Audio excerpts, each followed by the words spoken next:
Welcome to Jumper Cable Dads, and today's episode we're going to go over Scott's VF1 Crosskart because we get a lot of questions. Yeah, we didn't do a real episode 3 of the building, so we're going to try to fill everything in on this one.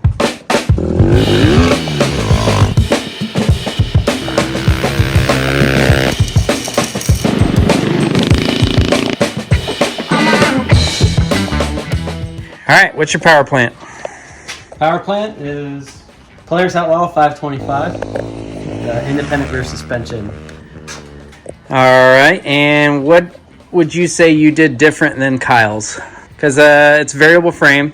Everyone does it their own way. What did you do different? Well, it wasn't intentional, but the A-arms, are supposed to be left and right, as the quad was, but he disconnects the spindles and he actually puts them on the opposite way because you want your pitman arm for the tie rods need to be in the front. So when I did it, I kept the A-arms attached to the spindles and I did left on right, right on left. And it brings it back, so my wheelbase is actually, the front wheels are further back than what most of Kyle's carts are. And that plays a huge role in the way this thing handles, I think.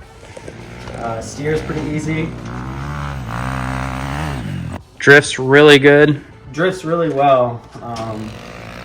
And the overall cornering when you're not trying to drift, it's very strong. It just holds the corners. I think that's like the main difference between this one and the rest of them. And then what about your ride height? Ride height is pretty low. It's about 6 inches from the lowest point. So it puts the center of gravity really low. It sticks to the ground. I don't feel like it's going to tip over on me. And let's see, your suspension. What'd you use for suspension? It came off the quad, so it's the Fox Podiums. And then something else that helps, you got a sway bar. I got it on eBay. It was like $30. There was a lot of interference when it came to mounting these shocks. And everywhere I put it, it kept running into the shocks. So I knew I had to sort of back it up a little bit. So I ended up making these mounts from angle iron. What'd you use for a gas tank? A lot of people buy spun aluminum tanks. Yeah, I stayed with the stock gas tank.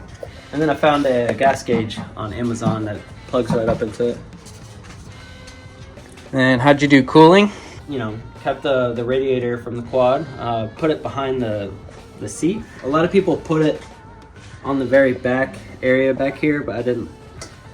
I wasn't a huge fan of that, so I wanted the radiator to be a little bit more upright.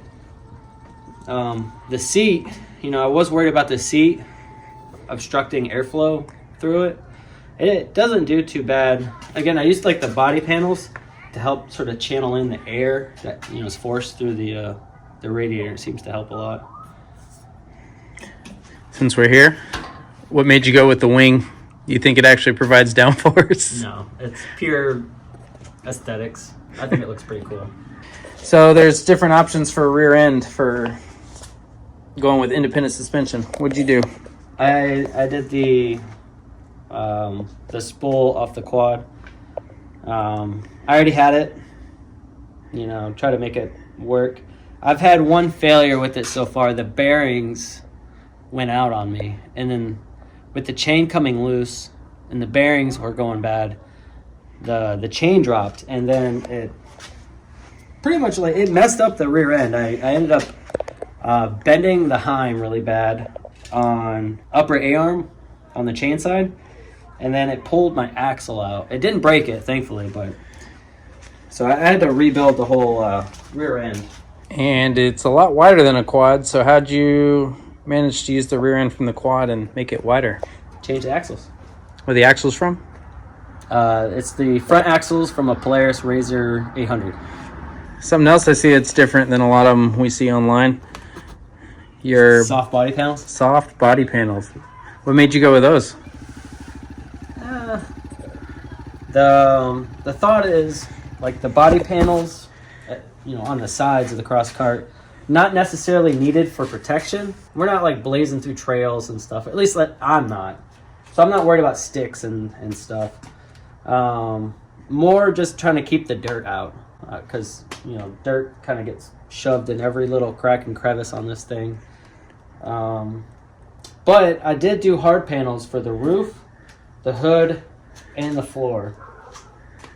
So yeah, easy to replace if easy to replace too. It's it cheap. gets damaged. So I got it from a billboard. It was a 10-foot by 40-foot, $60 maybe. So I have enough material to cut out maybe for 20 crosscarts. Yeah. Shifting. So on a quad, you shift with your foot. How does this setup work? So I needed to connect the linkage up to it. So I just reversed the shifter around, made a sleeve that went over the foot peg of it, right? And then all these linkages go to a torque tube, which on the other side, there's more linkage that goes up to a hand shifter. So it stays sequential. So 1 forward, 4 back, plus I have reverse. It's kind of like a rally car. The A-arms are custom made. Oh yeah. The rear A-arms are custom made while the front A-arms are off the quad. The huge thing that helped a lot was the massive amounts of adjustments I got on the Heim joints. So What'd you do for pedals? There's a lot of options for pedals. I did the Willwood options. So the clutch is a very short throw. You barely have to touch the clutch, and so it acts like a button. Let's move on to the crown jewel, or the thing that everyone talks about with your Crosskart the most, your electronics. Well, I try not to do anything too fancy with it. I just wanted it to be functional for the most part. Started with this, and then my shifting. That's from the quad, right? Yeah, that's from the quad. So that plugged into the harness. So I just stretched the harness wires out, right? And this like slides right in, so it just plugs right in. So I can tell when I'm in neutral, reverse, and there's an overheat light on it too. I went on to this. This is for headlights, low beam, high beam. I had the option for a horn. It's kind of messed up in there right now. And then there's like blinkers. If I ever wanted to run blinkers, which I do one day intend on it, they're installed in the back, but they're not hooked up yet. And then I wired in for hazard lights. And this switch, by the way, came from Amazon, and it's for a Kubota. What about all these other switches? What are all these for? Well, I guess we'll start right here. Okay. So right here is a fan override. This is a neutral bypass. For the quad, you have to be in neutral in order to start it. So if I stall out and I'm in gear and I want to get started again, I just push the clutch in, override. The neutral light actually comes on, and then you can start it. Over here, I have underglow, which you can see it lighting up right now. And then an afterthought, since I had the spare switch space, I threw in dome lights. That helps a lot at night, especially out at Musco. There's not a lot of light out there. Even in the daytime, it lights it up a lot. It does. I got a voltmeter down here,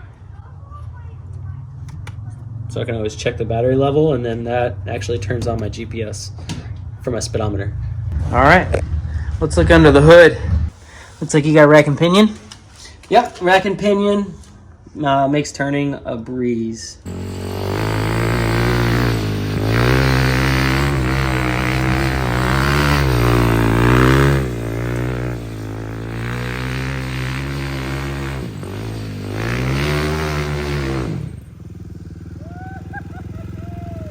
Reservoir is set up right below the plane so I can run a hood and nothing intrudes on the hood.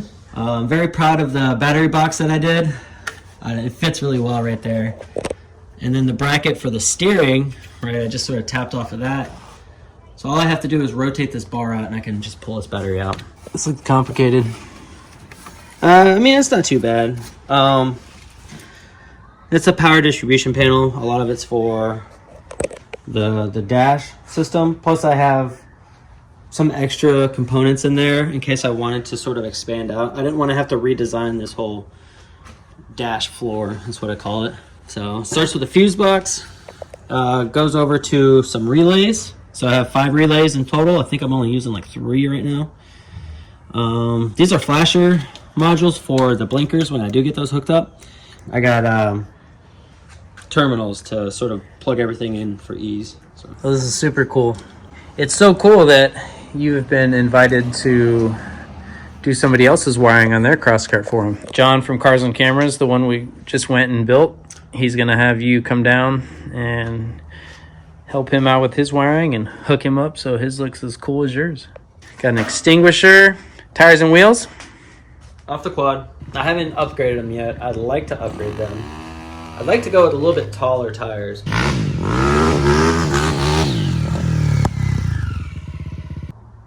5-point harness, NRG seats.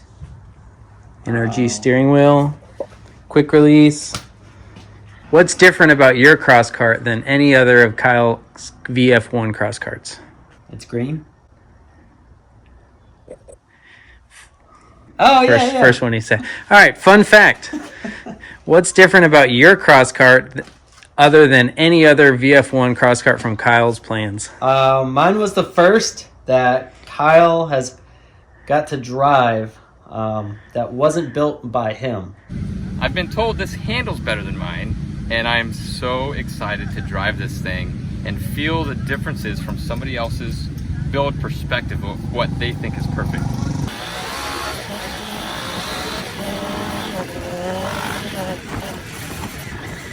Dude, are you kidding me? I can do anything I want with this. This is insane. That was insane. You guys should follow his lead. So then he signed it for one day if he's famous. I'm never washing that spot.